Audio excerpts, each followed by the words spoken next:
What's going on, everyone? It's Brian and Jim here with Drink a Beer and Play a Game, and today we're going to be checking out South Park Chef's Love Shack for the N64. Released in 1999, this was developed and published by Acclaim. It was released on the N64, the Dreamcast, the PlayStation, and Windows. This is a quiz-style slash mini-game party game, which throws a quiz game in with Mario Party kind of style gameplay. The story's simple. It's Chef running a public access game show where the winner is a lovely lady who gets to spend a romantic weekend with Chef. Only they can't afford lovely ladies, so you're one of the cast of South Park. Let's get into it.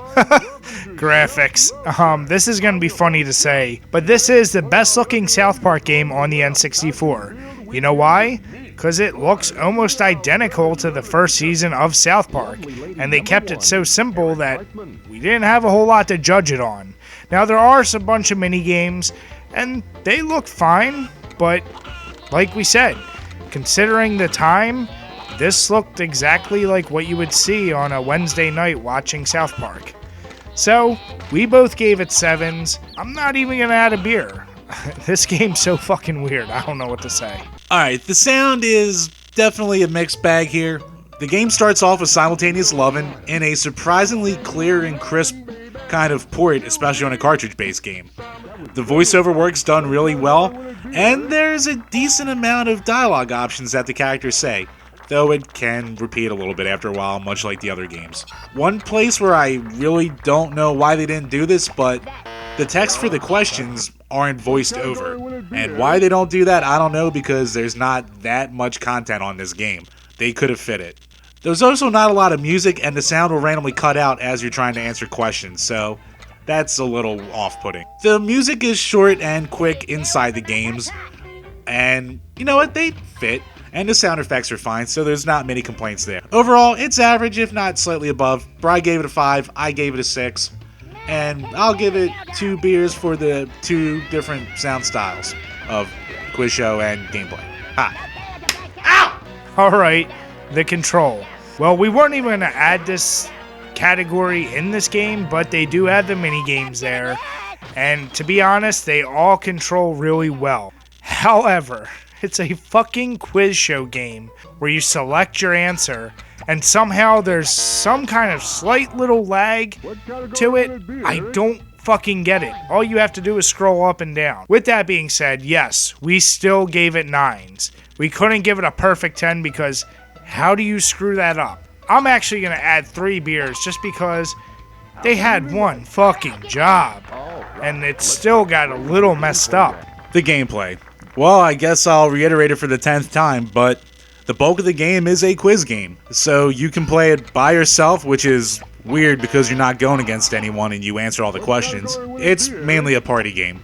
It's better with friends, and trying to be the first one to click and answer a question, it adds a little more fun to the game, obviously. The real charming part of this game is that the quiz questions aren't South Park based, but they're actually kind of in depth, and it takes some actual knowledge to get many of the questions right. You also have the Wheel of Fortuitousness, which can give you a couple different ways to alter the gameplay, as in double points, more points, triggering a mini game, or you get jack shit. The best part of this game, though, for me, has to be the mini games, because for the most part, they kind of rip off classic arcade games. So you have clones of Donkey Kong, Asteroids, Space Invaders, Warlords. You get really fun, quick little games, and they work and control well. Some of the games aren't as great, but a lot of them are really memory-based games too, and they're surprisingly fun. So while this isn't the most involved game in the world, and I can definitely see why people who paid $60 for it were pissed and hated this game and felt ripped off, in 2016 and for $5 of goodwill, this is a really fun game. So we both gave it 6s. Beer-wise, I'm going to add 1 happy beer because I really like what they did with the old arcade games. As far as originality, I think you're starting to see a pattern here that early South Park games were more or less clones of other games, whereas this one wasn't quite so much a direct clone, where it's kind of an amalgamation of, like Jim mentioned, the old arcade games, Mario Party, and quiz shows. So it combined all these previously used ideas in a way we hadn't seen before. I was kind of impressed by that, so I gave it a 6, Jim gave it a 5. I'm not even out of beer. Alright, the replayability. This is a party game through and through, so we really only recommend that you play it with friends, but if you play it with friends, you're going to want to play it again and again, because it's really fun. If you're playing it single player, you can play through it a couple times, and by that point, you'll probably have played every one of the mini games, and you'll probably start memorizing the answers to the quiz game.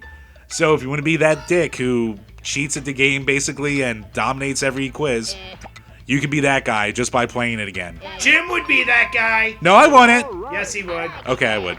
So based purely on the fact of multiplayer fun, we gave it 7s. And I'm only going to add 1 beer because for $19.99, this is really bare bones on content. But a fun party game. So overall, this is actually a game I haven't heard a lot of people talk about, but like Jim said, I found this thing at Goodwill, got it dirt cheap, and I got some amusement out of it. If I was reviewing this game after paying $60 for it, I'd be furious right now. But with that being said, if you're a South Park fan, or you're a fan of party games and lots of mini games, this is the one for you. And we can easily see this being something new to bring amongst your friends who still enjoy N64 and you just want to put down Mario Party or Smash Brothers and you want some more humor in your life while you're all getting drunk and cursing at each other. With that being said, we both gave it 5s. It's as average as a game as you can have, and me and Jim are diehard South Park fans, but we still couldn't find much more fun than what was really offered. When we round up all the scores together, it comes to a 6.4, and that seems a little skewed to us, but it's probably just because of the control score that we had to give this game, because really, it's a scrolling game. At the end of the day, be like me. If you're going to pick it up, get it at a Goodwill and get it dirt cheap. When it comes to beer pairing, you're really going to need a beer that can apply to multiple people, because you might have your girlfriends or your wives playing with you in a game like this, especially if they're South Park fans. With that being said, we're going to recommend a fruit beer, and we're actually going to go with the Traveler Beer Company's Curious Traveler Lemon Shandy. This is a really tasty beer, especially if you like lemon and lime. It's 4.4%, so you're going to have to drink a lot, but all that flavor is going to offset this game. And remember to drink your beers and play your games responsibly. As always, guys, thanks for checking out this video, and if you enjoyed it, make sure you give us a thumbs up, leave some comments, or better yet, why not subscribe? Till next time, guys, cheers.